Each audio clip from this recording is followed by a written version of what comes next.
Welcome YouTube channel Arvind Kumar Hindi and English class से। आज की वीडियो में हम आपको ध्रुव यात्रा कहानी का सारांश बताएंगे, जो आपके बोर्ड एग्जाम में 5 अंक का पूछा जाता है।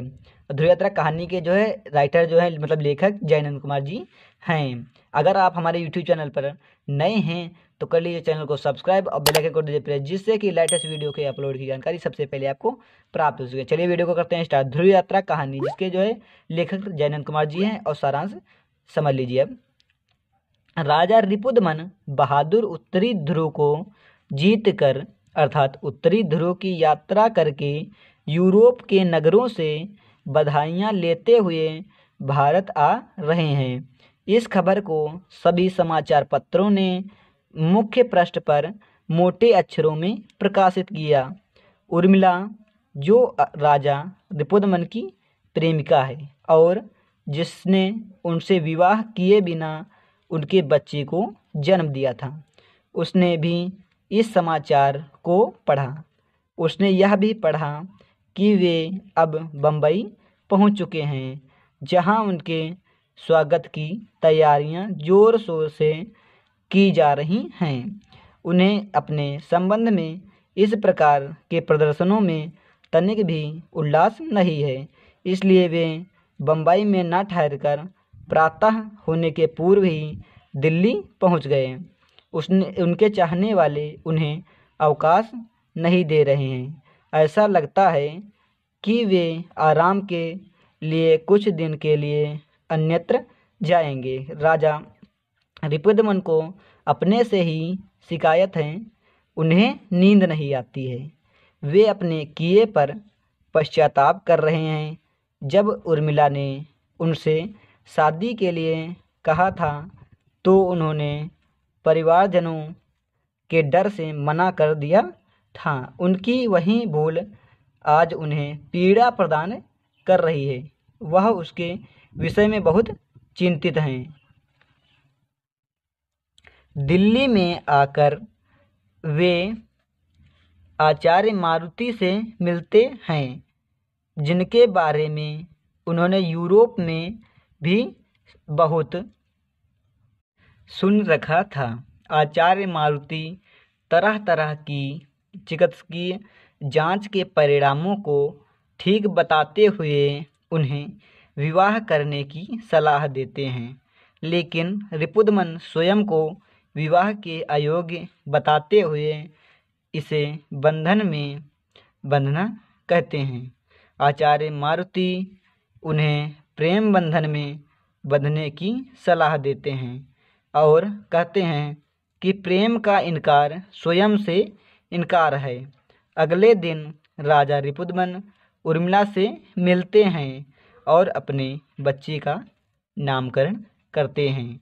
वे उर्मिला से समाज के विपरीत अपने द्वारा किए गए व्यवहार के लिए क्षमा मांगते हैं और अपने व उर्मिला के संबंधों को एक परिणति देना चाहते हैं, लेकिन उर्मिला मना करती है और उनसे सतत आगे बढ़ते रहने के लिए कहती है। वह पुत्र की ओर दिखाती हुई कहती है कि तुम मेरे ऋण से उऋण हो और मेरी ओर से आगामी गति के लिए मुक्त हो। रिपुदमन उर्मिला को आचार्य मारुति के विषय में बताता है।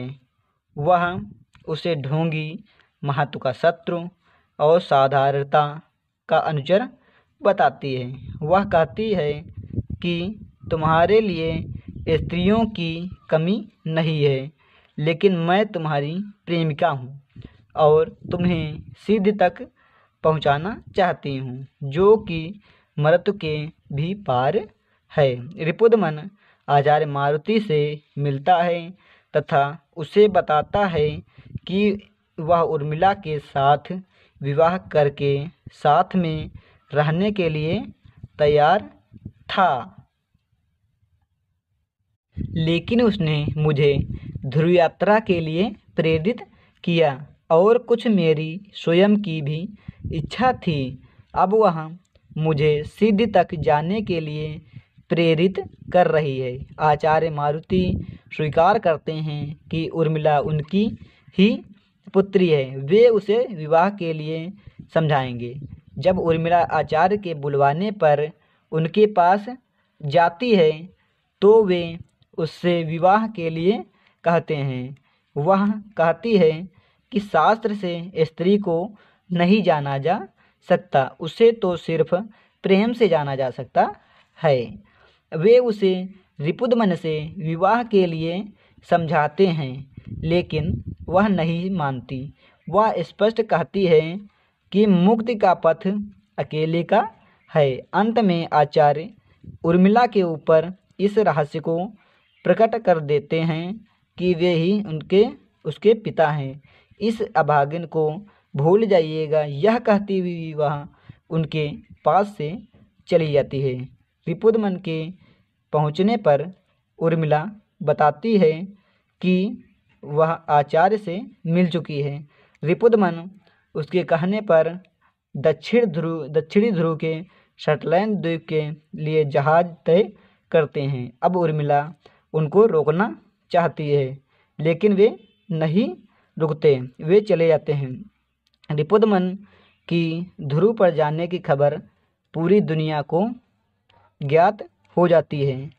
उर्मिला को भी अखबारों के माध्यम से सारी खबर ज्ञात होती रहती है और वह उनकी कल्पनाओं में डूबी रहती है। तीसरे दिन के अखबार में उर्मिला राजा रिपुदमन की आत्महत्या की खबर एक अंश पूरे ध्यान से पढ़ती है।